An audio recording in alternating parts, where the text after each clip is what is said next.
So I think we should talk now about major depressive disorder. And there's really been very little change in some of the core criteria, Mhm. so that if you are sleeping too much or not enough, if you're really agitated, your body's agitated, or it's really the depressed, not active at all. If you're eating too much Or or too little. or too little, Yeah. right? All of those things are still the same, In terms of how it's diagnosed. how it's Yeah. diagnosed, which is pretty standard for the depression part. But they've added a couple of interesting things just in terms of how a clinician might look at it.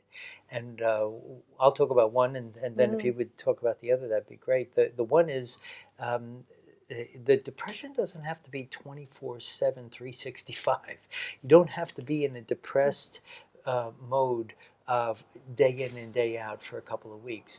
You could have periods of time where your mood is elevated, but it's not a manic state. Right. It's just sort of So elevated. return to something like normal. Right.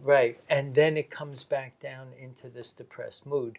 So clinicians then could see a depression as having mixed features that, yes, you are depressed here, but every once in a while there'll be these sort of experiences where you're not depressed. Yeah.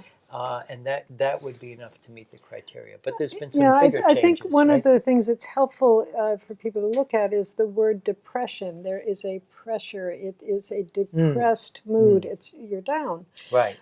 So again, there's a lot of changes. And one of the things I've experienced, Dan, is that a number of people have said to me, well, I'm not depressed, I'm mad. Right. Well, sometimes depression presents as a kind of irritability or Agitation, thin-skinned, Uh-huh.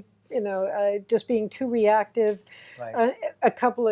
Coupled with this general feeling of downness. Right. One of the major changes right now in the DSM-5 is that when people were grieving, it used to be thought that you couldn't be depressed and grieving at the same time. Right. That if you were in a period of grief, you could not be diagnosed as being depressed. Right. Well, what the committee decided was, no, that's not reasonable. Somebody can have both. Right. Either they were depressed before they had a loss and now they've got both, or the grieving triggered a depression. Yeah, it kind of opens up opened it up. So the bereavement exclusion, it was called, is no longer relevant. So that could be, I guess, to if somebody dies, or the loss of a relationship, or loss of a job. So it could be bereavement about something that you've lost. Okay.